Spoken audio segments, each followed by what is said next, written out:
Domingos era um homem negro, nascido livre apenas no papel, em uma terra recém-saída da escravidão.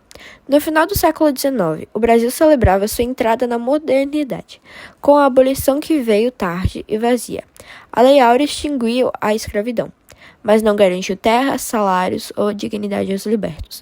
Domingo cresceu vendo sua família trabalhar muito e ganhar pouco, sempre marginalizada, sempre colocada à parte do que chamava de progresso.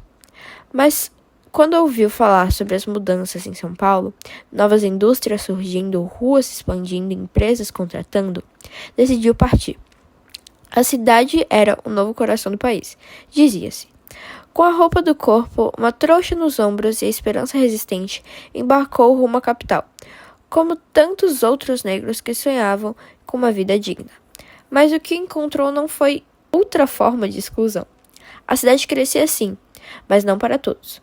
Os empregos nas fábricas estavam quase sempre reservados aos imigrantes europeus, italianos, espanhóis, alemães, que eram vistos como mais civilizados e melhor preparados. O preconceito era claro, cruel e constante. Domingos andava pelas ruas procurando trabalho, mas os olhares o rejeitavam antes mesmo que ele falasse. Não estamos contratando, dizia. Ou pior, você não serve. Aos poucos, Domingo foi se virando como podia. Fazia pequenos bicos, carregava mercadorias, limpava ruas, mas a fome batia, o corpo cansava. Ele precisava de algo mais estável. Foi então que, depois de muita insistência, conseguiu um posto em uma metalúrgica, nos arredores de São Paulo.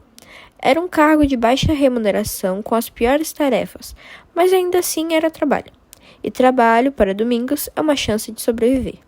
A rotina era pesada, as jornadas começavam antes mesmo do sol nascer e terminavam tarde da noite. A fábrica não tinha ventilação adequada, o barulho era ensurdecedor e os acidentes eram comuns. O salário mal dava para sustentar ele, quanto mais a esposa e os filhos, mas ele seguia, porque era isso ou nada. Porque para um homem negro naquela época não havia muitas escolhas. Então veio a guerra. Com a Primeira Guerra Mundial, os produtos europeus pararam de chegar. As indústrias brasileiras, antes pequenas, foram forçadas a crescer para suprir o mercado interno. A demanda aumentou, as máquinas aceleraram, o ritmo ficou ainda mais pesado. E os salários continuam baixos. Domingos já estava há anos na mesma fábrica quando uma nova crise bateu à porta. A escassez de matéria-prima fez a direção anunciar cortes nos salários. Foi como um soco no estômago. Ele já vivia no limite, como tantos outros. Cortar ainda mais era transformar sobrevivência em miséria. O burburinho começou discreto, um comentário aqui, um olhar desconfiado ali, logo virou conversa séria. Os operários, exaustos, começaram a se reunir escondidos. Falavam de injustiça, de organização, de resistência. A palavra greve surgia, hesitante. Muitos temiam represálias. Havia famílias para alimentar, mas também dignidade para proteger. Domingos hesitou. Sabia que, para um homem como ele, a greve poderia significar demissão imediata e o retorno ao desemprego. Mas também sabia que estava cansado de aguentar calado. Era sempre ele que cedia. Ele sempre que aceitava o pouco. E agora? Seria menos ainda? Quando a empresa anunciou oficialmente o corte de salários, a indignação virou ação. A greve foi deflagrada. Domingos estava lá. Ele e dezenas de colegas cruzaram os braços na porta da fábrica. No início, a direção tentou contornar. Disse que a situação era temporária, que todos precisavam fazer sacrifícios, mas ninguém se moveu. O movimento se espalhou.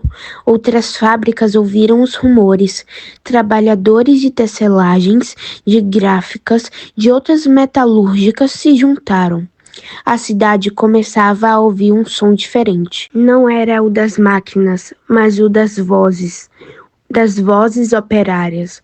Nas ruas, marchas tomaram forma. Homens e mulheres com faixas, cartazes, gritos de protesto. Era como se toda uma classe adormecida estivesse despertando. Os patrões, que imaginavam controlar tudo com ameaças e punições, perceberam que haviam subestimado a força coletiva. Domingos, o mesmo homem que antes ninguém via, agora estava no meio da multidão, de pé, erguido, visível. A greve não resolveu todos os problemas. Houve repressão, violência, perseguições, mas ela deixou uma marca. Mostrou que mesmo os operários, mesmo os mais esquecidos, podiam fazer barulho, podiam exigir, podiam lutar. Domingos voltou a trabalhar algum tempo depois. A vida seguiu, as condições melhoraram aos poucos, mas ele jamais esqueceu aqueles dias em que, pela primeira vez, sentiu-se parte de algo maior, em que deixou de ser apenas mais um corpo na fábrica e se tornou uma voz de aço. E é por isso que quando hoje falamos de direitos trabalhistas, de salário mínimo, de jornada de 8 horas, precisamos lembrar dos domingos que a história quase apagou. Porque foram eles, com mãos calejadas e coragem no peito, que abriram caminho para o que hoje chamamos de justiça.